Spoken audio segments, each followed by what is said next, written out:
This week on ANN, the Seventh-day Adventist Church's annual Religious Liberty Dinner draws policymakers and thought leaders. An annual report for the U.S. Commission on International Religious Freedom indicates that religious freedom abuses take place in 33 countries. And the Adventist Development and Relief Agency continues to mobilize resources to create shelter for residents displaced by the massive earthquake in Nepal. These stories and more coming up.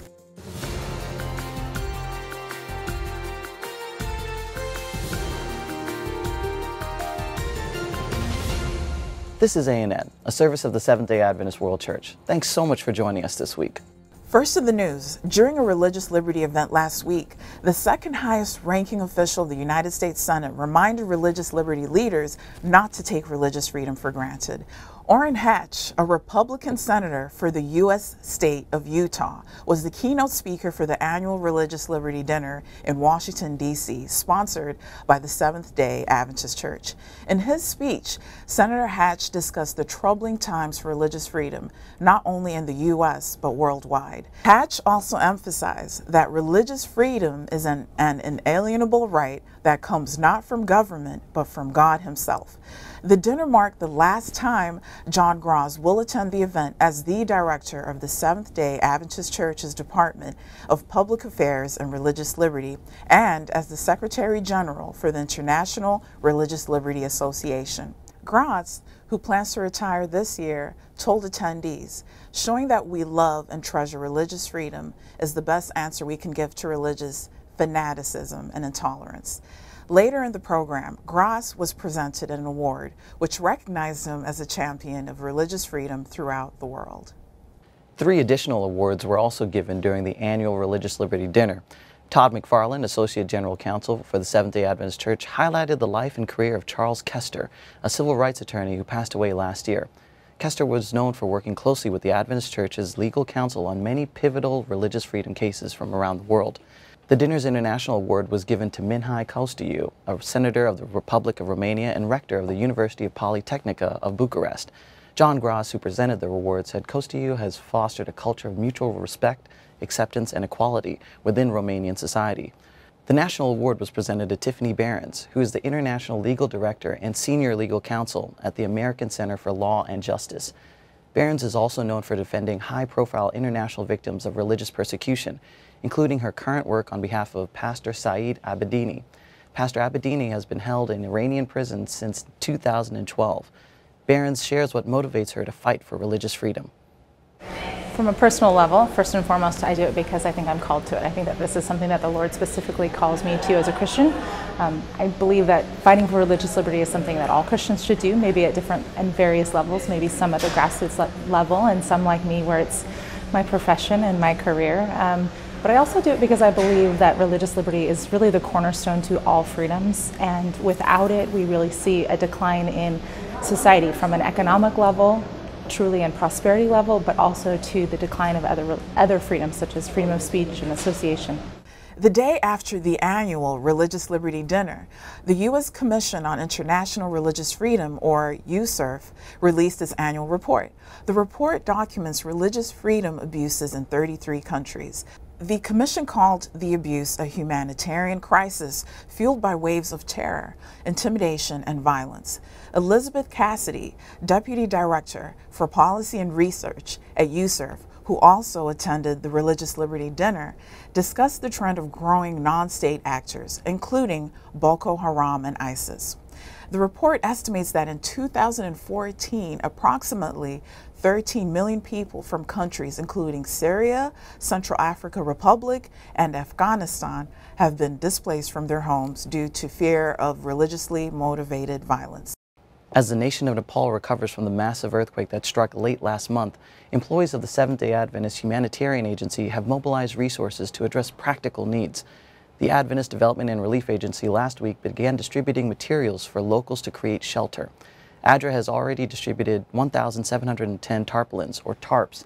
ADRA Nepal employees will continue shelter distribution in the coming days. Natalia Lopez-Thiesman, ADRA International's Associate Director for Communication, who is currently assisting operations in Nepal, shared a report of the current conditions in the affected areas. When I arrived in Nepal about a week ago or so, and looking out the window, you could see all the tents in Kathmandu, and that's because people were really afraid to sleep indoors at the time. And so still now there are a lot of people sleeping outdoors in the open. There's many people who are afraid. We've heard a lot of stories of people who were buried under the rubble. So we know that the need is really great here, so we're trying to do as much as possible, as quickly as possible, to meet the very, very urgent needs that they have. A Seventh-day Adventist mountaineer is looking for ways to help Mount Everest climbers who were on the mountain when the earthquake rocked the nation of Nepal on April 25. The earthquake triggered a snow avalanche that affected campers at various points of Mount Everest. Ernesto Olivares Miranda and his team were on the mountain when the avalanche took place. At the time of the quake, Olivares was at a base camp located 17,586 feet or 5,360 meters above sea level. Olivares told the Seventh-day Adventist Church in South America that he and his team were 164 feet or 50 meters from where the avalanche passed. In the aftermath, Olivares organized his team to help fellow campers who were injured from the avalanche.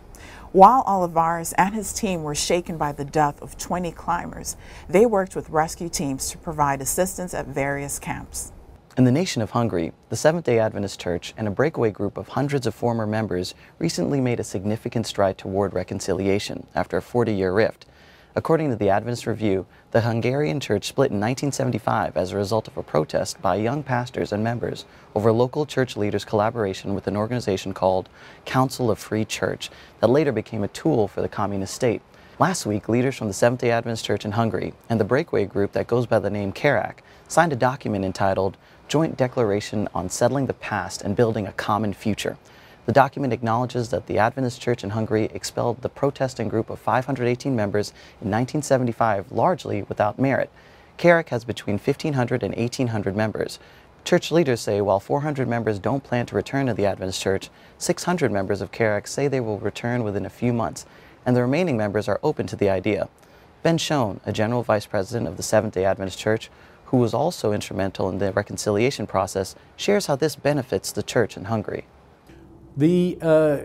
Obviously, bringing these two groups together gives a unified front for the Seventh-day Adventist Church in the country of Hungary. There have been two groups, and the government sometimes isn't sure how to relate to two Adventist groups. And so it has caused problems and difficulties. And so it's very important to have a sense of oneness and unity in the church in Hungary for its witness to people. And the next steps, of course, is even though they've made the decision to come together, there's a lot of details that they need to work out. How are they going to incorporate the pastors into one unified system? What are they going to do with the assets of this other group? And so many details need to be decided upon and worked out. But I'm very thrilled to see the determination of the current leaders of what we call this Kerak group wanting to come back to the church and be a part of the worldwide Seventh-day Adventist Church. It's a wonderful decision that they've made, and I can only pray that it will continue in a positive and peaceful way. During the recent business meetings of Seventh-day Adventist Church executive leaders last month, a budget was approved for the creation of the Encyclopedia of Seventh-day Adventism.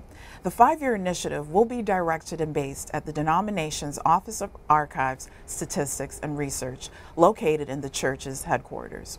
The encyclopedia will reflect the church's growth, shifts in global membership, and the possibilities of the digital age. I sat down with the church's top archivist, David Trim, and the assistant archivist, Benjamin Baker, who was also appointed to serve as the encyclopedia's editor, to learn more about the comprehensive project. Hi, Benjamin Baker, and hi, David Trim. Hello, Tanya. Thank you so much for being here today to talk about this new encyclopedia that will be coming out. Our pleasure. And my first question is, what information will be in this new encyclopedia? It will be articles on every Adventist organization and institution, every conference, mission, union, division, but also every college, university, large secondary schools, hospitals, sanitarium, publishing companies. All of these will be covered, and articles on the history of the church in each country of the world. And every article on a country or a territory will end with the mission challenge. What have we achieved in the time that we've been in this country or this conference? But what remains to be done for the gospel and the third angel's message to reach the whole population of that territory? Wow, that sounds great. And what's the process that will take get information for this encyclopedia? It's important to know that this is a worldwide church effort. Everyone can do something, whether it be sharing information about the encyclopedia on social media, write an article when you're asked to contribute, or even praying for the project. There will be between 7 to 10 assistant editors appointed around the world who will compile a comprehensive list of articles to be in the encyclopedia, and they will draw on the expertise of professionals, experts, scholars, ministers, and church members for the articles. Wow, sounds like an exciting project to have all these individuals involved.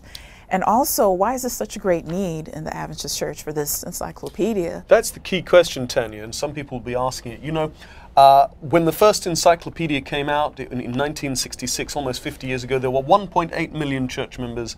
Now there are over 18 million, tenfold increase. The number of institutions and organizations that have been added just since the third edition of the old encyclopedia in 1996 is almost as many as when the first edition came out in 66. So there's a huge amount of subjects, Adventist subjects, that have not been addressed.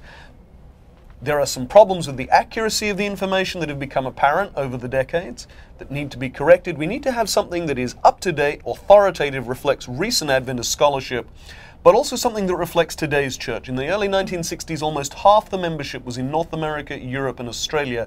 Today, it's less than 10%. We are a worldwide church, and the encyclopedia needs to reflect today's church. Wow, that's amazing. And what is the estimated date when the encyclopedia will be ready, and how can people get this encyclopedia? The web edition of the encyclopedia will debut at the 2020 General Conference session in Indianapolis. And you can access it on cell phones, laptops, watches, glasses, whatever technology is available then. And we expect the print edition will appear shortly after, and it will be available at the Adventist Book Center, Amazon.com, wherever books are sold. All right, thank you so much, Benjamin Baker and David Trim, for this wonderful information. We're excited and looking forward to this book. Thank you. Thank you. Coming up, find out how Adventists in the capital city of Botswana encourage community members to live a healthy lifestyle. We were a group of women outside the city gate by the river at a place of prayer. Lydia, a dealer in purple cloth from Thyatira, was also there. Two men came along and started to speak to us and asked to join us in prayer. We later learned that they were Paul and Silas. The Lord opened Lydia's heart to heed Paul's message. She and all the members of her household were baptized.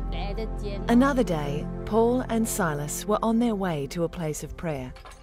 They were met by a female slave who had a spirit in her that could predict the future. She earned a lot of money for her owners by fortune-telling. She followed us and shouted at us. This was disrupting, and so Paul ordered the spirit out of her. When her owners realized that their chance of making money was gone, they dragged Paul and Silas to the authorities, and they were put in prison. At around midnight, these two very positive prisoners named Paul and Silas were praying and singing hymns to God. The rest of us were listening to them. Suddenly there was a violent earthquake and the prison shook. All the prison doors flew open and everyone's chains came loose. The jailer woke up, saw all the doors open and drew his sword to kill himself. He thought all the prisoners had escaped, but Paul assured him and shouted that he should not harm himself. The jailer called for lights, rushed in and lay in front of them, trembling. The jailer accepted Jesus Christ, and his whole family was baptized.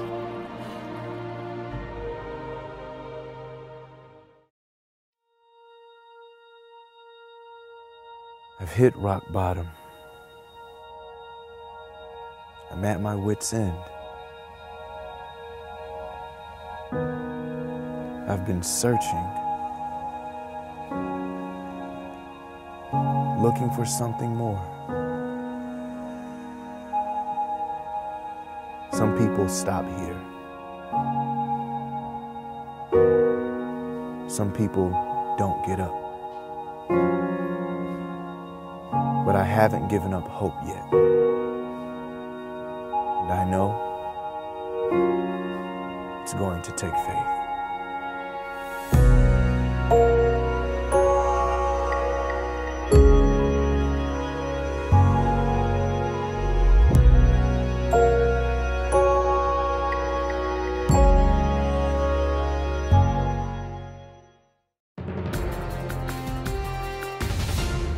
Welcome back. And now for more news from our global church community.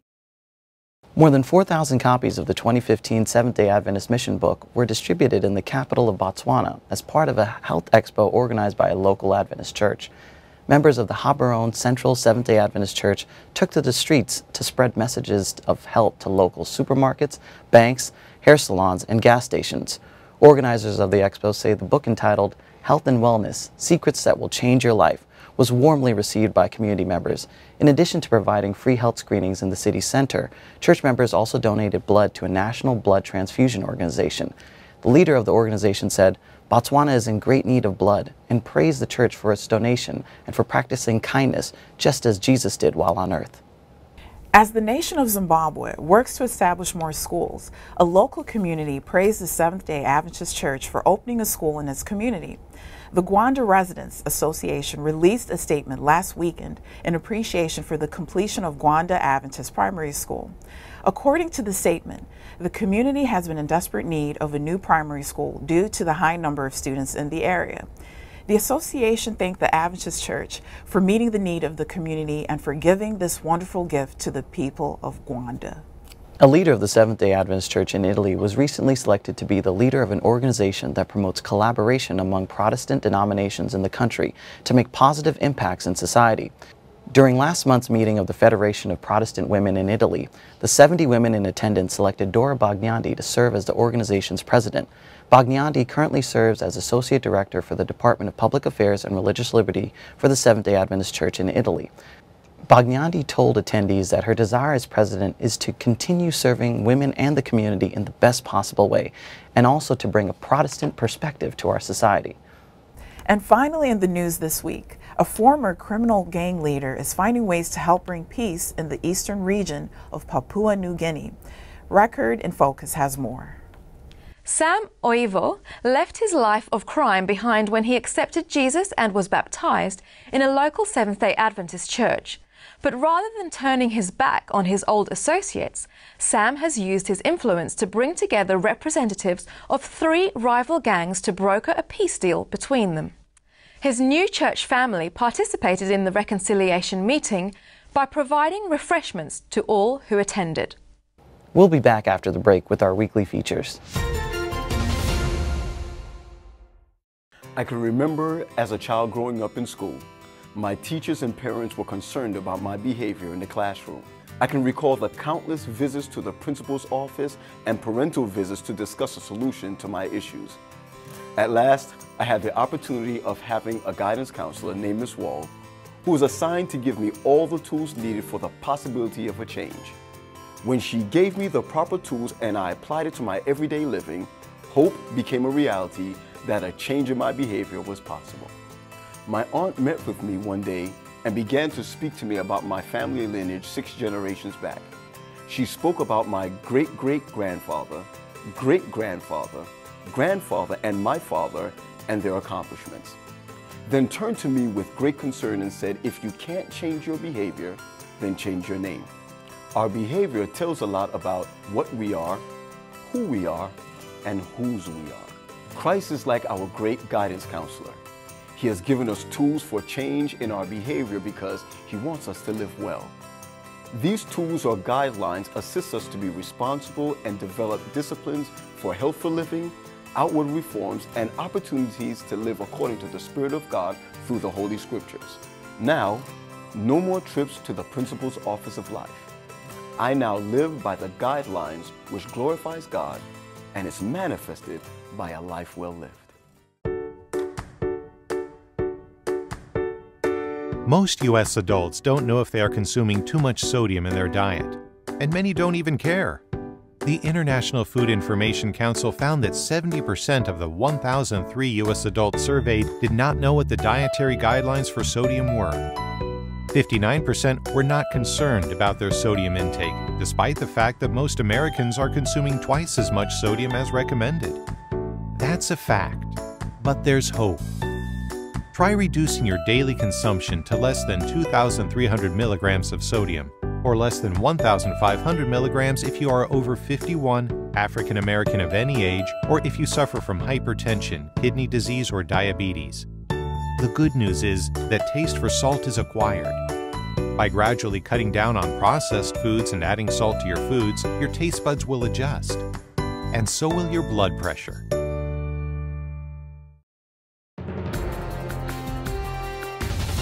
Welcome back. Cheryl Beck previews the upcoming issue of Ministry Magazine. This week, she highlights an article about the differences between grief and clinical depression. Most, if not all of us, have gone through some form of heart-wrenching grief, whether it's from losing a job or maybe struggling with health issues or even losing a loved one. I personally experienced grief during my mother Kathy's struggle and ultimate loss of life to cancer. But what's the difference between a healthy grief and clinical depression? In the May issue of Ministry, Drs. Ronald Pies and Cynthia Gephardt help us distinguish between grief and clinical depression, especially in the light of pastoral care. It is vitally important to recognize the signs of clinical depression and know when and how to recommend professional treatment. God wants us all to prosper and be in good physical, spiritual, and mental health. He also wants to have us extend the health ministry of Christ to those within our circle of influence. You can read the article, Clinical Depression or Life Sorrows, Distinguishing Between Grief and Depression in Pastoral Care, in the May 2015 issue of Ministry by visiting our website, www.ministrymagazine.org. For this week's installment of Answering Frequently Asked Questions about General Conference Session, we asked Delbert Pearman to discuss the mission offering that will be collected during session. The title of the offering designated for this General Conference session is Give Them the Keys. Now, this offering is designed for young people ages 25 and under to be able to plan and implement projects somewhere around the world of their choosing, and the money would help them to do that. Now, the fact that young people are selected is significant because whenever God wanted to do something big, he always chose young people and youth to do it. Joash was 7 years of age when he was appointed king of Israel and turned the nation back from following Baal back to the worship of the true God. Jesus was 12 years of age when he confounded the religious leaders of his knowledge of Scripture and reminded his parents that he must be about his father's business. Daniel was 15 when, as a captive, he determined he will not defile himself with the king's food, and Joseph was only 17 years of age when he received visions of his future leadership responsibility. Not only did God use teenagers and youth during biblical times, but also in the launching of the Seventh-day Adventist Church. J.N. Andrews was 16 years of age when he was converted to the Sabbath truth and began preaching the soon return of Jesus. Ellen White was 17 when she began receiving visions that will guide the church to the end of time. Young men like Uriah Smith and Stephen Haskell were just out of their teens when they began preaching the Advent message, and John Lofbaum was 20 when he took a leading role in the church.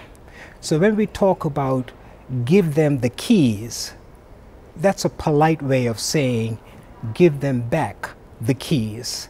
And also we're reminded in the book Education, page 271, that it's going to be the youth who are going to finish the work.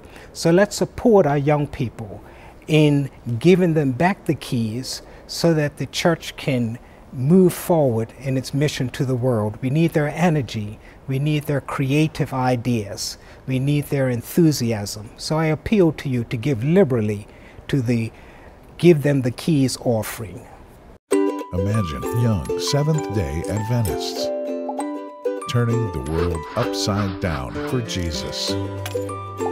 Choosing, owning, and implementing life-changing outreach projects. Please support the 2015 General Conference Session offering and help thousands of youth-driven mission projects around the globe. Give them the keys.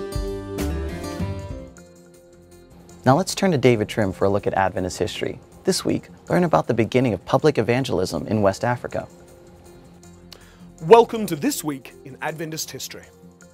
May 8, 1904 was the first day of the first public evangelistic series in what was then the Gold Coast colony, the modern-day country of Ghana. It was held in the port city of Cape Coast, and it was aimed only at British settlers and other expatriates. But nevertheless, it was the start of Adventist public evangelism in West Africa, which in recent years has yielded extraordinary results. And on May 4, 1942, Gentry G. Lowry, president of the Southern Asia Division and pioneer missionary to India, died in that country. Gentry and his wife Bertha arrived in India in 1909 when Lowry was 25. He worked in education, founding the institution that became today's Spicer Adventist University, and in evangelistic work and administration. In March 1936, aged 48, doctors declared that he was not expected to live as the result of complications after appendicitis, and he was sent back to the US for surgery. But a year later, Lowry returned to India, and he was elected division president in 1941. After his death a year later, aged just 54, his wife Bertha served 13 more years in India, only returning to the United States in 1955. She spent 46 years of her life in India and Burma, and Gentry 33 years. They literally gave their lives in different ways to advance Adventist mission in Southern Asia. The church still needs that same individual commitment to mission today. That was This Week in Adventist History. Thanks for watching ANN. Join us next week for more news from the headquarters of the Seventh-day Adventist Church. In the meantime, join our global conversation on Facebook, Twitter, and Instagram. You can connect with other Adventists worldwide through more stories, photos, and videos. Visit Facebook/Adventist News, Twitter/Adventist Church, and Instagram at Adventist Church. Our good news for this week comes from Proverbs chapter 3, verses 5 and 6. The passage says, "Trust in the Lord with all your heart, and lean not on your own understanding. In all your ways submit to him, and he will make your paths straight." That's our program for this week. And remember, you can always visit news.adventist.org for daily news and videos. Until next time, God bless. Take care.